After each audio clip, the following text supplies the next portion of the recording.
the posterior horizontal ramus, which is a fold of tissue here, right? There's much more connective tissue connecting the front of the brain with the back of the brain with the left hemisphere, whereas the right hemisphere is much more connected to internal milieu. The reverse is never the case. We've never seen anatomically anybody structured differently.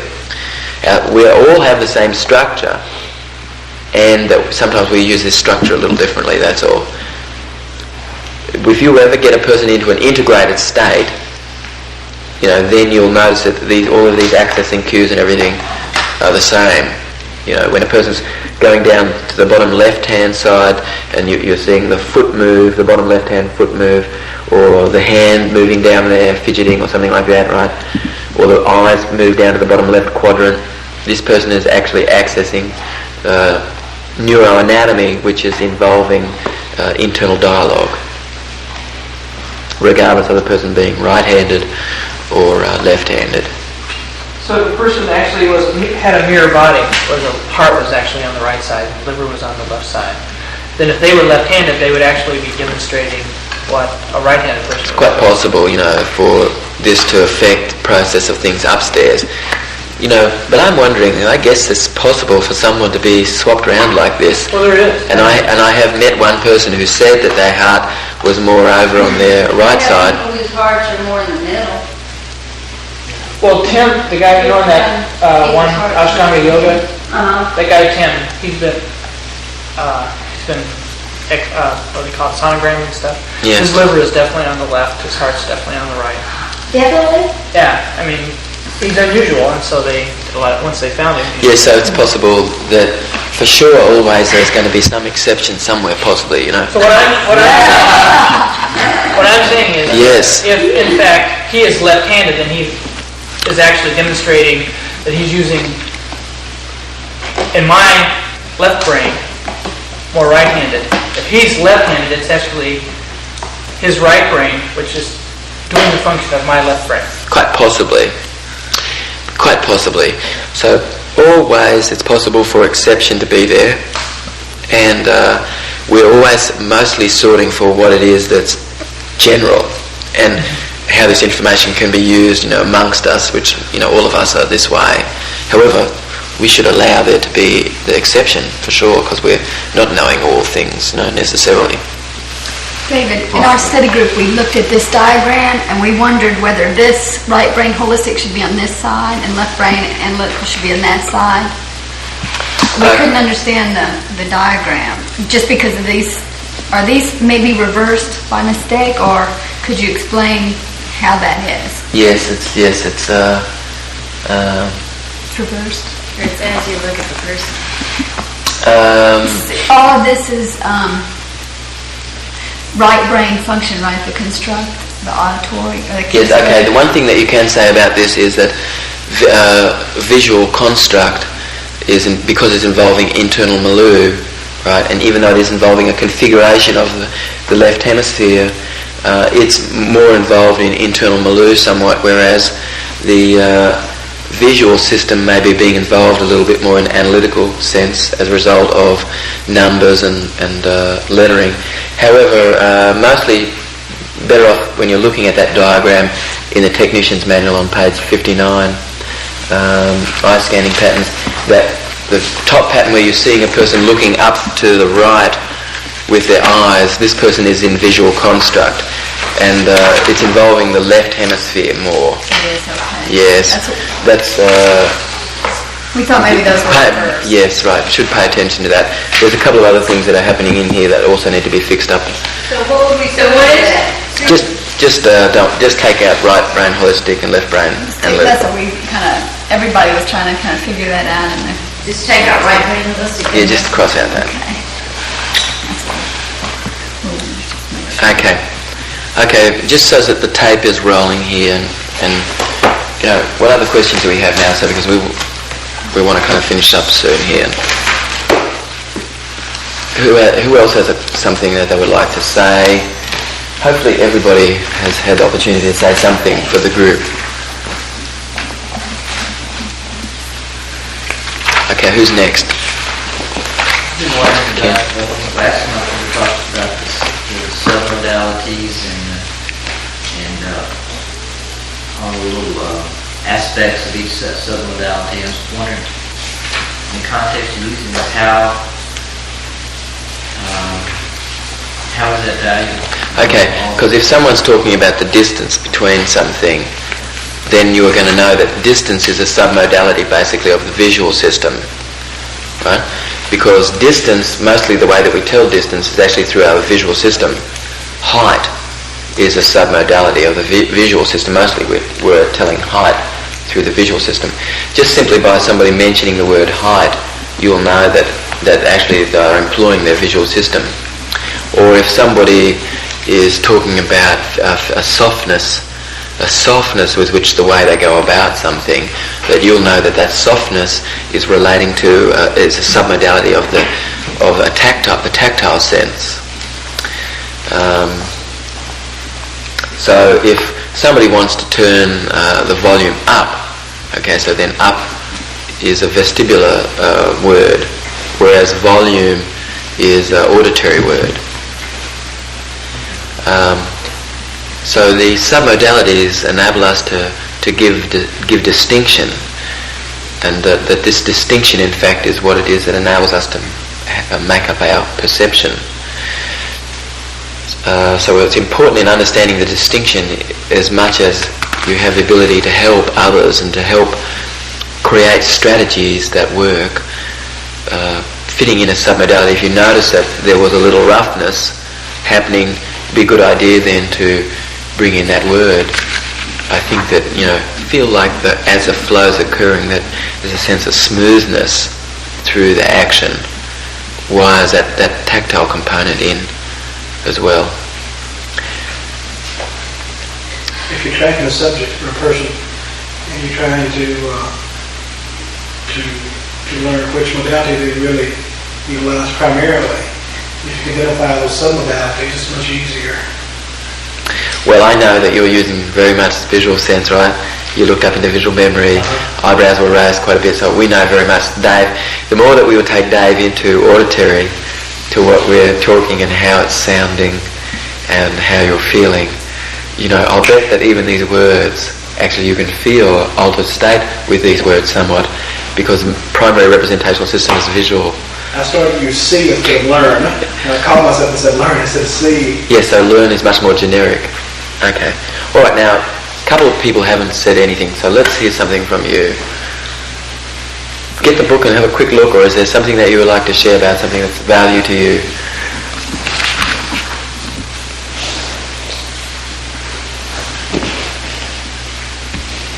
So I might ask you a question then. Too. All right, Libby, in playing drums, what would be a visual beat in compared to a kinesthetic beat? Something that someone is showing compared to something that Okay, if you were doing just a drum beat, what would a drum beat be that was visual? I don't understand what you're... A drum beat that would be more visual would be faster. And the one thing that you can hear that's louder in there is kinesthetic, and the half one in between is auditory. The faster the beat, the quicker the pace, the lighter the beat, the more visual it is. The slower the beat, the more drawn out space between the beat, the harder the beat, the more kinesthetic. And a beat that's in between is more auditory. So you are taking a person through this full range as a result of bringing those pieces in. How you create trance. You create trance by, the beat starting to slow down a little over time and more drawn out pieces in it. If you're having a doonback drum, you can even be bringing in the component of the sound actually going in, by bringing your hand in the back end of the drum. Or when I finish sometimes, I'm actually finishing, like if people are going into trance, I finish with the beat going in. And if we're just coming to culmination or something, I'll finish with maybe 3 beats, out, with my hand coming out of the doonback. Okay. Alright, I'm going to ask you a question here coming up, Penny. And Nancy, who else? And Nancy, you're the only other person, the three of you. Can I sit in the corner over there? over to internal dialogue. Alright, okay, I'm going to ask Penny something. Alright, okay. What is it? What creates congruency? What is congruency? When somebody's congruent, when you're recognizing that their actions and what they're saying is congruent, how do you know that they're congruent?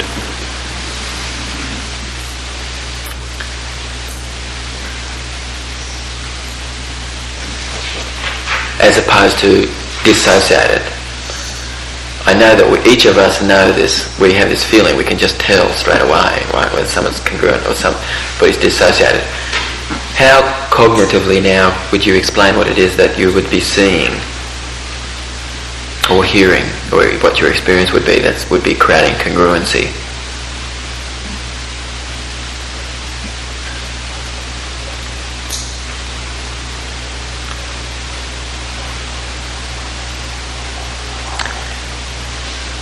Congruency happens when things are parallel. In other words, what happened yesterday supports today, or what happened just a few moments ago supporting this moment. And now this moment was still not yet congruent until the moment after also is supporting this moment. Then this moment is congruent. So, in people in the work environment out there, and especially the people that you are working with, that you have some 40 people that's responsible for in their behaviour. Are you noticing, in fact, that what the person is languaging to you has what it is that they said before supported this moment, and has what they're saying afterward supporting this moment? Then this moment is congruent. So that you are making sure, in fact, that that's occurring, because sometimes people are saying stuff that doesn't support. That they just put something right here, and what they said just before doesn't support it. Or then they'll say something and then they go on to something else that's the opposite of something that they said, and this is truly the person's, there's less congruency there. So congruency is the state of parallelness that's running, and are the output channels supporting each other. In other words, if you were to ask me to think of, would you like going swimming, David? Me seeing myself in the water possibly would be a congruent response. Then constructing seeing myself in the water would be a congruent response. Now, there's three types of responses. There's a congruent response, there's a response which is a meta response. In other words, there's a response about the response, rather than exiting from that submodality into another submodality. If a person is staying in the same submodality, then that's much more of a meta response occurring. A person goes over something and then goes over it again and then goes over it again. This always comes from dissociation. And the more abstract the behaviour becomes, the more the person goes over it, the more abstract the behaviour generally becomes. So congruency is when you simply put something that can stand by itself. Doesn't have to have run on after it. Sometimes you are saying something again though, for people to get it. What's an example of the... So there's three types. We've got a congruent response, we've got a meta response, and we've got an incongruent response. Like polarization. A response that's involving polarization. Is an incongruent response? Quite possibly it's an incongruent response, yes. Could you have a Milton response too? Pardon? Could there be a Milton response? Could you have a Milton response? Yeah. You could have a Milton response by talking a little bit with fluff. Right. Yes, by nominalizing, by winging it with fluff. Right. Yes.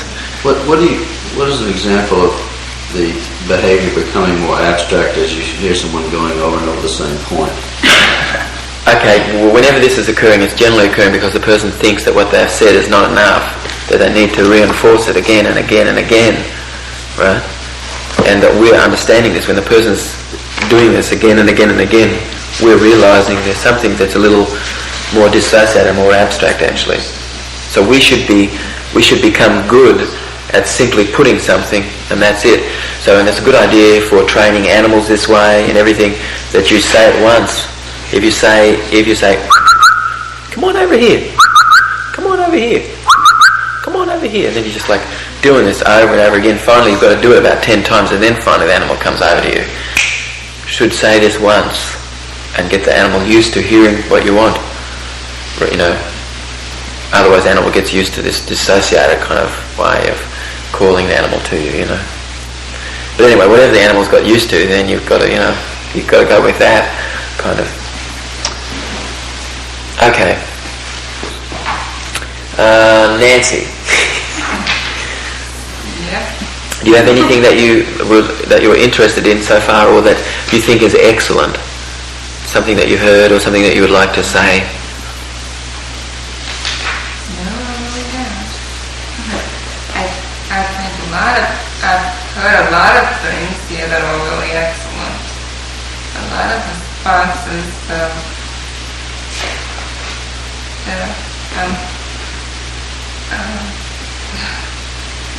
trying to what we were doing yesterday, I thought was very helpful to people, especially to me. What specifically? Now I'm using the meta model. What specifically? Actually, it's a good idea as we're talking to be specific and say the exercise that we did, or well, really, and the what exercise on anger, on anchoring. angering people. Right. Anchoring. Anger. Then you Excuse me. flexibility drill. The flexibility drill. Okay. Well, I don't know what you Yes. call it. But, Yes, flexibility drill. I thought that to see myself try calming down instead of getting angry at somebody Yes. is a lot different. So do you for think me. somebody could come over and really scream something at you, and Right, and if It could be just like get water off a duck's back. angry, that's something new. I felt a lot of differences inside of me. I don't know about other people. okay, so actually the whole point is to do with us being able to gain flexibility, truly being very flexible, and that element in any system that has the greatest flexibility is always the controlling element in that system. Always at that. Yes. Okay, regular. I've never seen the reverse to be the case ever. Especially helpful in New York. In any system at all, chemical, you know, electrical, government, right, family. All right. All right, let's take us break for Lunch. I want to say that there's two ladies here that have just driven into Lafayette that heard about Four Winds. So I invited them to sit on the deck and walk around, and we're going to take a break, and that you'd be available for them to they want to find out what we're doing here. So here's what I thought, and maybe, you know, John suggested possibly that we have lunch. I thought that we would have like a 5-minute break, coffee break or something, and then we could go out and could we start some of the elements, John? Would that make sense? And then have lunch at 1:30 in an hour. We assemble on the course it'd be 1. It would take us 2 hours, and the series to be 3. For me, it makes more sense to have a lunch quickly and Early and late. and just, Okay, let's. Is it ready? I can get it ready, but it's not right now. what would it take to? To get it ready? Yeah. Probably 25. Okay, so let's all go out to the hickory jump. Let's all go out to the hickory jump. Let's have a break. Let's take a 5-minute break, have coffee, and then let's all go out to the hickory jump, and then we'll have lunch, and then we'll go out in the elements. I guess we can start it now then. Okay, so it's Monday morning. All right. I've got a question.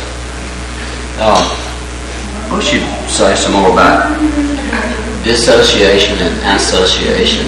I get a bit confused about, and I'm attaching some judgments to it. Yes, like okay. dissociation is bad and association is good, and Okay. All right. So. and I also know that there are times when one is appropriate, one is inappropriate, or vice versa, or useful or less useful. Yes. Okay. So when you're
are associated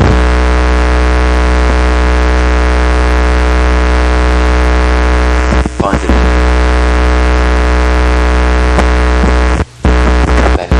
look away, actually, to come back to something. The looking away is helping the brain dissociate, to go from one thing to the next.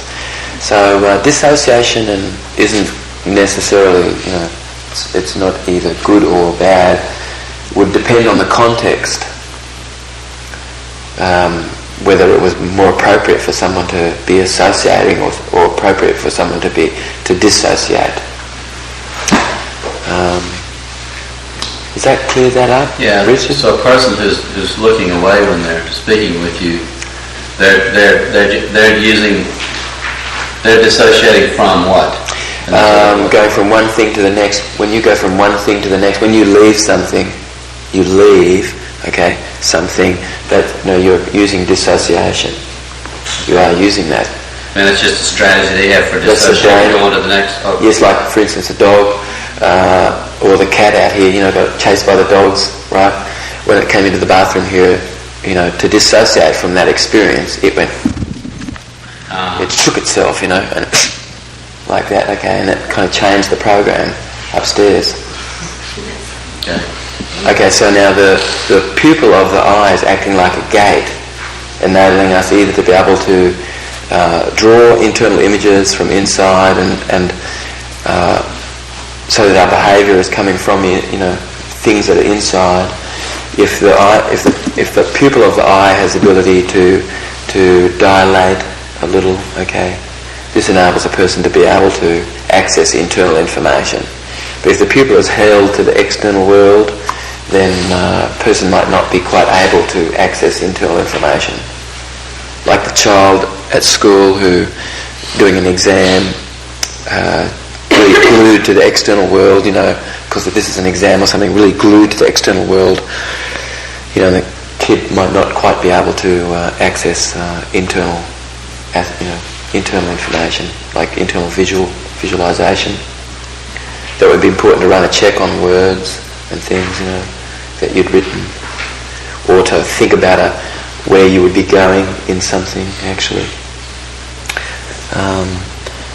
So mostly that's the reason why people look away. If you were talking with them and you notice that they look away, or they have to look away, then that's an indication actually that the person's needing that movement to dissociate. Okay. Was I disassociating initially on the rope swing from the high elements when I was looking away from the ground? I was really looking at what I was doing. Okay, so when you were looking away from the ground, you were dissociating from the ground. However, when you were looking toward, you were associated. Whenever you hear these words, you can know actually what they're meaning. Because away from and without, is dissociation, and toward and within is association. So when would this be this is more dissociated, isn't it? Posture, right? Really is, because my centre of gravity is outside and away from my base of support. But the more that my centre of gravity comes inside my base of support, the more that I'm likely to be in an associated state. Okay. We're going to be talking a little bit about dissociation actually today. The usefulness of this as a technique, working with someone or working with self. Okay, good question.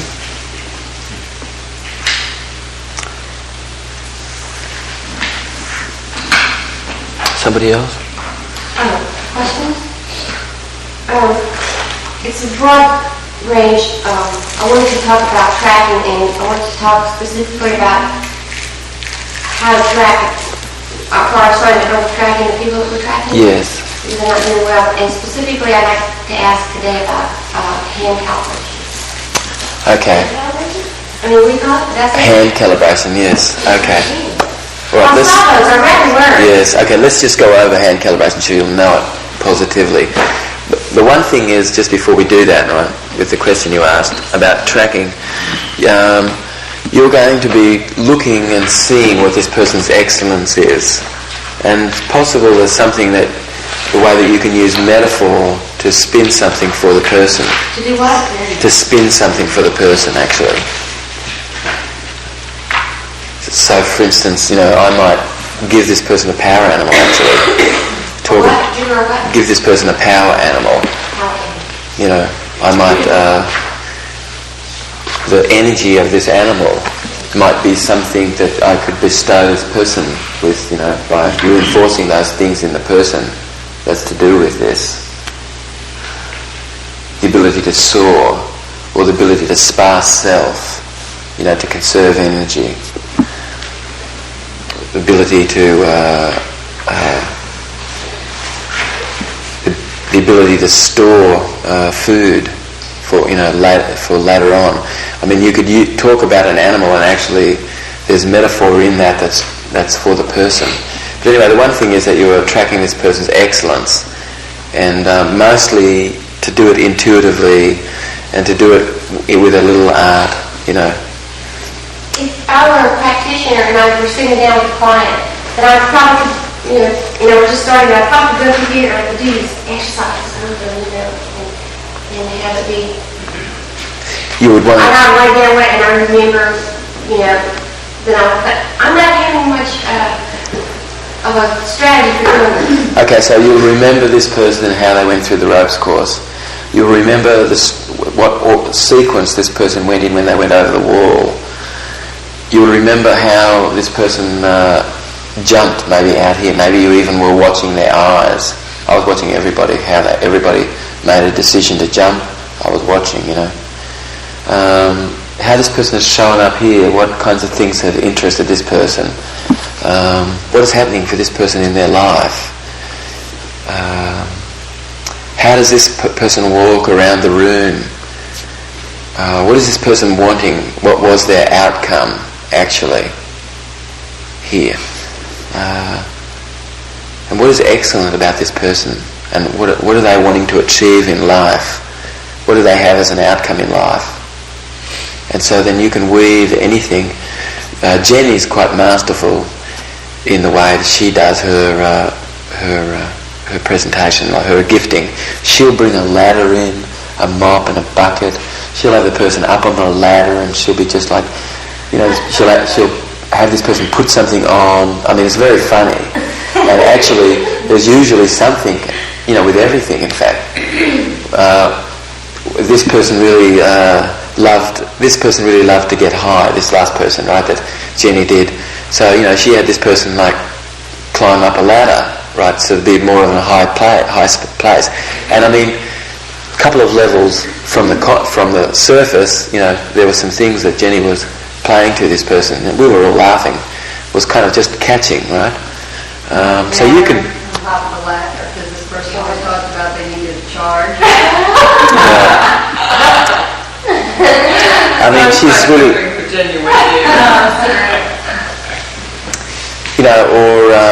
she might blindfold somebody, right? Because actually she might not say this, of course, but let's just say the person might not have been using visual system, but mostly using auditory and kinesthetic. And so Jenny frames something, in the skit, that all of a sudden the blindfold is taken off. Now this person can see. And, so she just said that. And kind of at a few levels back it made sense for the person. It was a reminder of something, in fact, that that was being reinforced about their current, present condition. So, if it was someone, like if you notice that person was feeling, okay, so now I use the word noticed and feeling. Okay, so quite possibly this person is visual kinesthetic, might be looping over the auditory sense. So then it's something that you could do phonologically. Now you're going to be here, right, in this place, and then you're talking about something, and then you're going to feel the tone. Okay, so now tone, it can also be muscular, and it can also be auditory, and here can be kinesthetic, right, as far as a place, and also auditory. So she's spinning things like this, not so much making the person conscious of something. It could be just a skit about Alice in Wonderland, or something. Okay. They're fun too, if you look at it, it's just to have like fun with that, 5 to 10 minutes. Is that the gifting? It's not like a little ceremony. So one day this person really was had a kind of phobia for going to the dentist, right? And anyway, so she called up and said that she wanted to be cured of this phobia of going to the dentist, and that if she could be cured, then we would have the press and everything there, because she hadn't been able to go to the dentist or anything. And so we dressed up in costumes, right? And I had a workman's helmet on, right, for drilling and stuff, and we really dressed up like incredibly, and a crystal, and so we gave her a crystal to hold in her hand and everything, and the main thing was totally took it out of the realm of actually what had been past actually. So we used a bit of a technique of distraction and playfulness, right? To move them more into whole brain functioning, actually. So you can be very creative, very creative. You can give something that then will remind the person of something. Whenever they see this thing, it will remind them of some things, in fact, that you shared. Okay? A fellow recently gave Annie a beautiful lapis stone. And he had a beautiful piece of lapis in his ring. And this piece of lapis that he had was beautiful. And so when he was talking to Annie, he just had his hand up here. And Annie was seeing this beautiful lapis, not thinking anything, all right? But then, at the end, he pulled out a piece of lapis and gave it to Annie, right? And I saw what he was doing, okay? But for everybody else, possibly it was kind of a little bit below consciousness. But he was actually marking out the things that he was saying with this piece of lapis in his ring, which happened to be exactly the same, that he had in his pocket at the very end. Of course, he never said, "Well, I'm marking this out, for you, And good idea for it to be subtle, right? Better off being a little subtle, so that it's not catching the person's conscious mind, actually. I think the best kind of change work happens this way, because it bypasses conscious objection completely and the change occurs. Okay. Kind of a statement, maybe. I worked on a fellow last time I was here, and he's done some NLPs and a bunch of different things. And when he came back this time, I said, "Well, how did the treatment affect you?" He said, "Well, I used to have this picture that I would go to, one of the stuck states." He said, "And after the treatment, the picture was gone." He goes, "Boy, these needles are really powerful." And I thought that was really wonderful. That somehow, because I always talk with people, and there was a point to the talk, and he associated the change state with the needles. I thought that was really a great metaphor. Yes, that's excellent. I mean, it's very interesting, this point that Dad raises. It's very interesting because it's even funny. The person's left brain sometimes will just run rings all over the place to rationalise something that's taken place when it hasn't got any idea at all. And it's so far away, truly. But however, the left brain it'll make up a story about it, and for the person, it's totally rational, and it's actually what it was that occurred. And what we know today from split brain studies is that the left brain might not have the information at all, but it'll think it has, and it'll rationalise stuff, right? When really, truly, the right brain is understanding all. If let's say that something was flashed over here, and it really went to the right hemisphere. However, we're asking the person to now speak about what it was, or indicate something, with their left hand, which is much more connected to their the right hand, much more connected to their left hemisphere. The person may just do something with their left hand, right?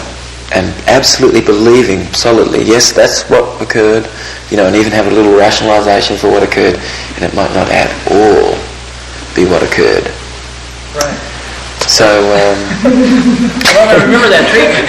People have pictures over here. Oh, it's a picture over here, is that? quite possibly Ned did something. This person was picturing something, and Ned may have said something, well, it would be a good idea if you moved to, or he just said, well, what happened so-and-so when you were at, and this was a resource state, and the person just went from this stuck state picture to a resource picture, and that the resource picture was powerful enough, and the resource state that Ned accessed with this person, with the treatment, was powerful enough that it totally just collapsed the stuck state into it. That's more than likely what happened. Right, and he's very much left-brained and likes to be able to figure things out. And Yeah, so it's, the metaphor in Chinese medicine is that energy slows down or stops in certain areas. And so that's what I talked to him about, was the energy moving through. Now that these needles had been in there, the energy could move much clearer and much simpler. right. And got the idea of energy movement Yes. up and down and around and through. And I think that's what happened to his picture, is that he allowed it to move on through. So in the same situation, I have another example. A woman came to me and she needed to have a CAT scan done, and she was phobic about kind of getting inside that revolving thing, right? And she really was having great difficulty, and even though the medical people had this massive device, right, to kind of find out what was going on with her, there's no way they could use it on her because she was kind of phobic. And so when she came to me, I said to her, well, you know, what is it that's happened the last time, more or less, that this occurred? And she told me, more or less what she told me was that this thing was like right here, like, you know, real close to her, and she felt like, oh God, you know, I'm inside something. And then her car was parked out on the street, right out in New York, and she's inside, you know, and I said to her, can you see your car through these walls now, out on the street? And she went, her conscious mind just went straight through the walls and everything, just out, and she could see her car.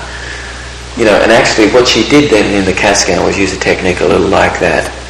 You know, so go from this spot of seeing this thing evolving around her, real close to her, to be able to see out completely into the park, and to see all the way down the street where her car was parked. You know.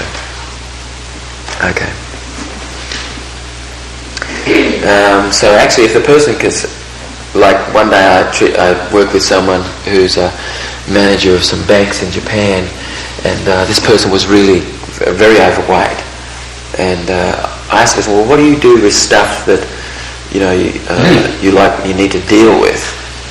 And this person said, oh, I really put it in a lead box. You know, I put it in a lead box and I stuff it in there, and it's just like, it's, you know, unable to be penetrated. And so anyway, you know, in the treatment, more or less, you know, he had the ability truly to just see something just permeate through him and just like leave, you know, through his skin, just like and out, rather than this storage of stuff actually, you know, which was part of the psych condition that led to him, you know, being incrementally storing food. And he lost quite a bit of weight after the session. That was one thing that I did. I did other things too, but you know, he really lost quite a bit of weight, went back to his ideal self. Okay, so actually it could be also something that you read that you would enjoy going over or acknowledging here. Did you want to get into the hand? Oh yes, the hand thing too. Okay. I know the words that are in the book, but I thought you could give a little. Yes, okay. So first thing you want to know is that my left hand is connected to my intuitive mind, okay, and that my left hemisphere, my right hemisphere, all right, my left hand is connected to my right hemisphere. Right hemisphere is much more connected to internal milieu. So the left hand also is involved in internal milieu. Left hand is also involved in introspection, and also inhibition, and also aversion, and also visual spatial function. Okay, left hand is involved in. Okay, so you could say that the left hand is introspective hand. The right hand is expressive, external orientated because the left hemisphere is involved in connecting us with the external milieu by virtue of language exchange between ourselves, and also by virtue of the brain function in kinesthetic motor sequencing, which this hemisphere is involved in. So this hand is my expressive hand. My right hand is my expressive hand. My left hand is my introspective hand. Okay. So now let's talk about the right hand, expressive hand. The thumb on both hands. Okay. The thumb is involved in my ability to be able to contain, my ability to be able to hold things. So if you see somebody, and they're walking around with their fingers wrapped over their thumb, okay, so that their thumb is inside their hand more or less with their fingers wrapped on the outside, this is kind of a regression. And actually it changes the state of consciousness upstairs here. And the minute that the hand comes out, it changes the state of consciousness upstairs here. What about just closed like this? Just closed like that, I mean, of course that's, the thumb more or less is the person's feeling that they have the ability to contain something. I think I do that a lot. Yeah. Anyway, the major thing is that our thumbs occupy vast areas of cortex, and of course reflex back through to the area of the brain that's controlling them, and reflex back through the areas of the brain that are approximately associated in the brain as well.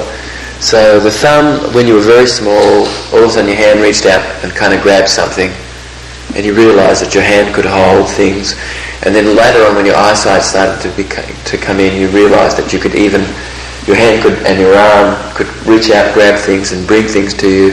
The thumb very much is involved in containing my ability to hold, my ability to use things. Our thumb has enabled us to use tools. So it's taught us and is a reminder of these things. So for those of you who caught the bar with your thumb over the top of the bar yesterday, when you leapt from the hickory jump out, to the bar, some people had their thumbs over on top, caught the bar like this. There was a piece inside the person still yet when they were jumping that was to do with a sense of inability to be able to do the task. And so consequently then it led the person more to be having their thumb on top of the bar rather than underneath. So that's a little bit of a regressed pattern that was occurring.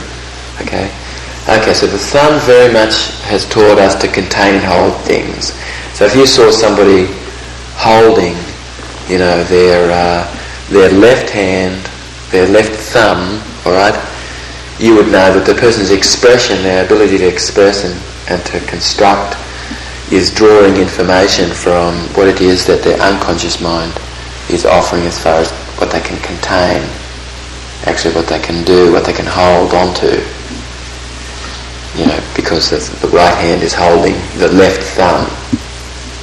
Okay, so the thumbs are involved in containing, and the right hand is our expressive hand, the left hand is our introspective hand.